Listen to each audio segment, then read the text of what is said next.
जानकी जीवन स्मरण जय जय राम पार्वती पते हर हर महादेव पुंडलीक वरदा हरि विठ्ठल श्री अनंत कोटी ब्रह्मांड नायक राजाधिराज सच्चिदानंद सद्गुरु श्री ब्रह्म चैतन्य महाराज की जय। श्री महाराजांच्या सेवेमध्ये आपण उजळणी पाहतोय दासबोधाची। सत्वगुण लक्षण आता जवळजवळ 10 भागांमध्ये आपण पाहिला। मूळ जेव्हा या समासाचं निरूपण झालं त्यावेळी 9 भागांमध्ये झालेलं, पण उजळणी 10 भागांपर्यंत आली। आता आज 11वा भाग आहे। समासाच्या हळूहळू आपण शेवटाकडे येतोय। अनेक महत्त्वाचे विषय या समासामध्ये समर्थांनी मांडले।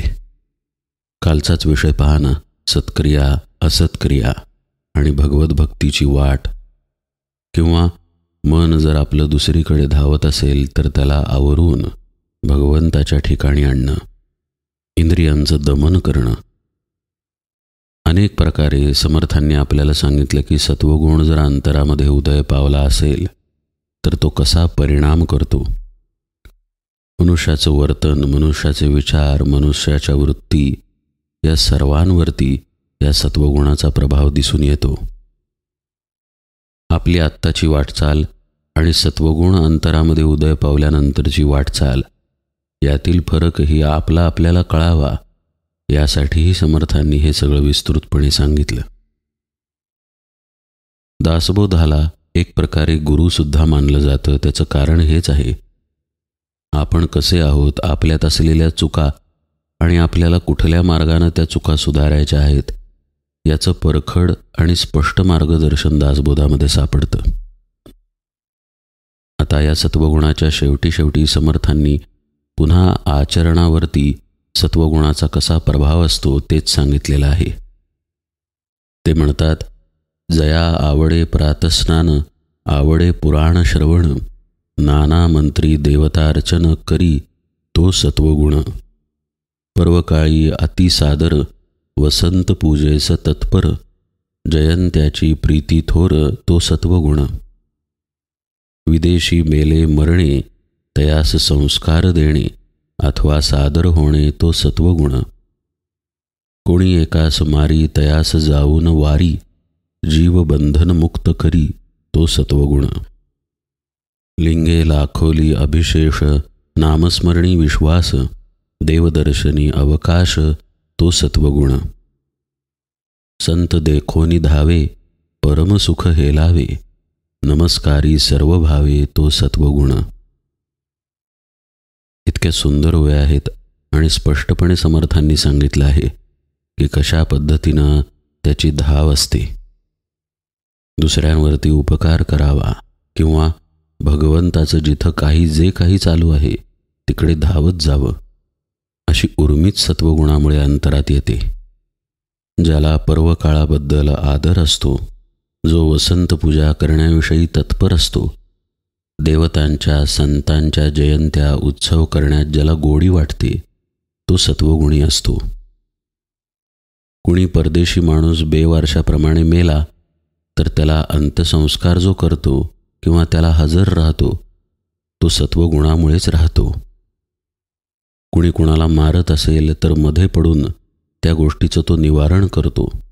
बंधनात पडलेल्या लोकांना जो सोडवतो तो सत्वगुण असतो। लिंगार्चन करावं, मंत्रपुष्पांची लाखोली व्हावी, हे सत्वगुणामुळं अंतरामध्ये उमटतं। एक महत्त्वाचा मुद्दा समर्थांनी सांगितला, नामस्मरणी विश्वास। भगवंताचं नाम घेऊन काय होणार आहे? नामस्मरणामुळे थोडीच काही मिळतं। संतांनी सांगितलं म्हणून काय झालं? नुसतं राम राम मी म्हणत राहिलो तर त्यानं काय फरक पडणार आहे? अशा पद्धतीच्या शंका सत्वगुणी व्यक्तीमध्ये असत नाहीत।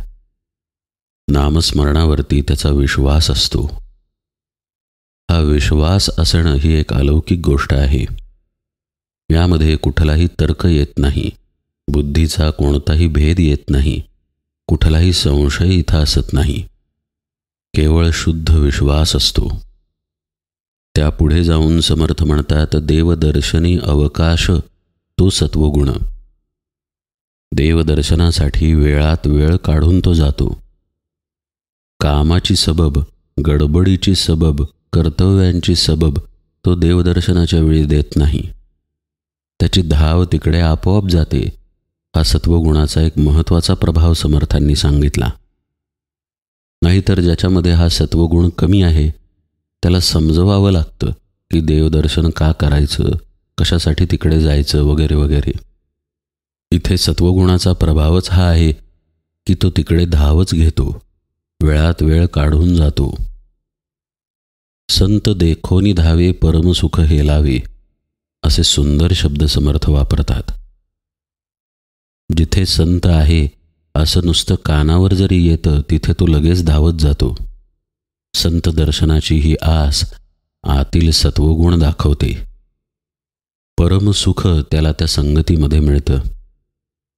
एकतर काय होतं, सत्वगुण अंतरामध्ये असल्यामुळं भगवंताचं अनुसंधान कायमस्वरूपी असतं.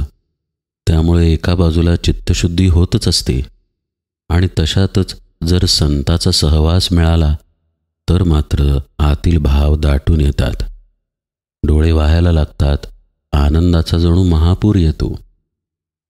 समर्थ याला परमसुख हेलावे असे शब्द वापरतात. आपल्याला ज्या सुखाची सवय आहे ते विषयांमधून आलेलं सुख आहे, कारणामुळे आलेलं सुख आहे. बायको मनासारखं वागली तर सुख होतं, मनाविरुद्ध वागली तर सुख होत नाही. म्हणजे मनासारखं वागणं हे कारण आहे सुखाच्या मागचं. इथे असं कोणतंही कारण असत नाही. विनाकारण आनंदाच्या लहरी आतून येतात, विनाकारण डोळे वाहायला लागतात. हा ज्याच्या त्याच्या अनुभवाचा विषय आहे बरं का. नुसतं ऐकून किंवा वाचून हे कळणार नाही. ज्यानं हा भाव अनुभवला त्याच्याच हे लक्षात येईल की परमसुख हेलावे म्हणजे काय. समर्थांचं एवढंच म्हणणं आहे की सत्वगुणामुळं हे घडून येतं. नमस्कारी सर्व भावे तो सत्वगुण. आणि मग अशा ठिकाणी सर्व भावानं ती व्यक्ती नमस्कार करते, दंडवत घालते. दंडवत हे समर्पणाचं प्रतीक आहे. आतूनच अशी व्यक्ती समर्पित झालेली असते. त्यामुळं त्या समर्पणाचा परिणाम म्हणून शरीराकडून दंडवत घातला जातो. संत कृपा होय जयास तेणे उद्धरेला वंश, तो ईश्वराचा अंश सत्वगुणे. सन्मार्ग दाखवी जना, जो लावी हरिभजना, ज्ञान शिकवी अज्ञाना तो सत्वगुण. आवडे पुण्य संस्कार, प्रदक्षिणा नमस्कार, जया राहे पाठांतर तो सत्वगुण. भक्तीचा हव्यास भारी, ग्रंथ सामग्री जो करी, धातुमूर्ती नाना परी पूजी तो सत्वगुण. झळझळीत उपकरणे, माळा गवाळी आसने, पवित्रे सोजवळे वसने तो सत्वगुण. किती प्रकारांनी समर्थ सांगतायत पहा. संत कृपा ज्याला होते किंवा त्या संत कृपेमुळेच तो साधनेनं आत्मोद्धार करून घेतो आणि स्वतःचा आत्मोद्धार झाला की वंशाचाही उद्धार होतोच होतो.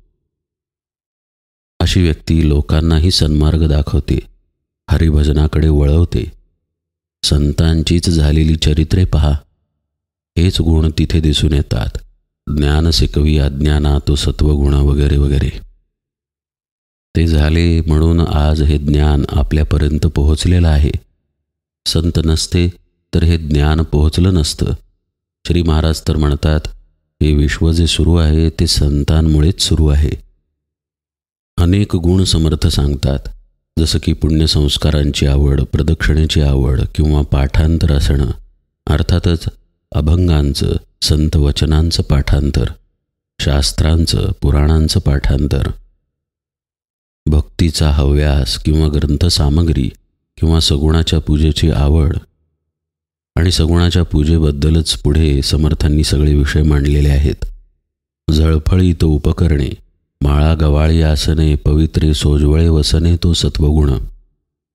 देवपूजेसाठी लागणारी चकचकीत उपकरणं, जपमाळा किंवा पूजेचं अन्य साहित्य, जो सत्वगुणी असतो त्याचे हे सर्व काही अगदी शिस्तीत, स्वच्छ आणि नेमकं असतं. तिथे अस्वच्छपणा आणि पसारा दिसून येत नाही. पूजेमधली अनियमितता दिसून येत नाही. एक एक फूलच वाहिलेलं असेल, पण ती पूजा बघूनच शांत वाटतं, प्रसन्न वाटतं. परपीडेचे वाहे दुःख, परसंतोषाचे सुख, वैराग्य देखो न हरिख मानी, तो सत्वगुण. परभूषणे भूषण, परदूषणे दूषण, परदुःखे सिणे जाण, तो सत्वगुण. अतिशय महत्त्वाचे विषय सांगितले बरं का समर्थांनी. ओव्या साध्या आहेत, सोप्या आहेत, पण त्यातील अर्थ फार गहन आहे. आपल्या वृत्ती कशा असतात पहा. कोणाचं दुःख पाहून आपल्याला दुःख होईलच असं नाही, कोणाचं सुख पाहून आपल्याला सुख होईलच असं नाही. जर होत असेल तर तो सत्वगुणाचा प्रभाव आहे. नाहीतर मनुष्याचा इतिहास पाहिला तर दुसऱ्याला दुःखच मनुष्यानं पुष्कळ वेळा दिलेलं आहे. अगदी निसर्गापासून आपतेष्टांपर्यंत मनुष्य दुसऱ्याला दुःखच देत आलेला आहे. पण सत्वगुणाची तऱ्हा मात्र याच्या उलट असते. कायम दुसऱ्याला सुख द्यावं, समाधान द्यावं, दुसऱ्याला आनंद द्यावा, अशाच प्रकारची वृत्ती आत असते. अशा व्यक्तीच्या बाबतीत समोरच्याला दुःख झालं की त्यालाही दुःख होतं, समोरच्याला आनंद झाला की तोही आनंदी होतो. म्हणजे तो समोरच्याच्या भावाशी समरसून जातो. अहंकारामुळं, अभिमानामुळं त्याचा म्हणून वेगळा कोणता भाव राहिलेला नसतो. आणि आत अभिमान आणि अहंकार नसल्यामुळं स्वतःजवळ वैराग्य असतं. त्यामुळं बाहेर वैराग्य पाहिलं की त्याला आनंद होतो. उधळपट्टी, स्वैर आचरण पाहिलं की त्याच्या आतून साहजिकच नापसंती येते. असा हा सत्वगुण आहे. समर्थ समासाच्या शेवटी म्हणतात, आता असो हे बहुत, देवी धर्मी ज्याचे चित्त, भजे कामनारहित, तो सत्वगुण. कामनारहित भजन सांगतात बरं का समर्थ. हे अत्यंत महत्त्वाचं आहे. कामनेसहित भजन करणारे लाखो आहेत, करोडो आहेत. कामना कोणतीही नसताना, कोणतीच इच्छा नसताना, भजन व्हावं ही सुद्धा इच्छा नसताना जो भजन करतो तो खरा सत्वगुणी. ऐसा हा सत्वगुण सात्विक, संसार सागरी तारक, येणे उपजे विवेक ज्ञान मार्गाचा. योगायोगानं हा विषय आपण निरूपणात पाहिलाच आहे. विवेक आपल्या आतच असतो, बाहेरून कुठून येत नाही. जसं सत्वरजतम आपल्या आतच आहेत, आतूनच उदय पावतात. या सत्वामुळंच विवेकाचा उदय होतो. इथे आणखी एक महत्त्वाची गोष्ट म्हणजे संत सहवास. याचा उल्लेख समर्थांनी पूर्वीच केलेला आहे. त्या संत सहवासामध्ये सत्वगुण जागृत होतो. जागृत झालेला सत्वगुण विवेक विचार उदयाला आणतो. तो विवेक विचार आपण संतांकडून ऐकतो किंवा संतांच्या सहवासातच इतकं सामर्थ्य आहे की विवेक आपोआपच अंतरामध्ये जागृत होतो आणि मग साधक ज्ञानमार्गीचा प्रवासी होतो. सत्वगुणे भगवद्भक्ती, सत्वगुणे ज्ञानप्राप्ती, सत्वगुणे सायोज्य मुक्ती पावी जेते. शेवटपर्यंत म्हणजे अगदी सायुज्यतेपर्यंत नेण्याचं सामर्थ्य या सत्वगुणात आहे. मागच्याच निरूपणात पाहिले पहा आपण की काहीही भगवंताबद्दल माहीत नसणं पूर्णपणे बद्ध दशा, इथपासून ते सिद्ध दशा, इथपर्यंत साधकाला सत्वगुण घेऊन जातो. या सत्वगुणामुळेच तो भगवंताच्या भक्तीच्या मार्गावरती येतो. त्याला ज्ञानप्राप्ती होते, सायुज्यता प्राप्त होते. ऐसी सत्वगुणाची स्थिती स्वल्प बोलिले यथामती, सावध होऊन श्रोती पुढे अवधान द्यावे, असे या समासाच्या शेवटी समर्थ म्हणतात आणि समास इथे समाप्त करतात. आपण आपली ही उजळणी अशीच सुरू ठेवूया. पुढचा 8वा समास आहे सद्विद्या निरूपणाचा. तो आपण यथावकाश पाहू. आज निरूपण सेवेला इथेच विराम देतो. जानकी जीवन स्मरण. जय जय राम.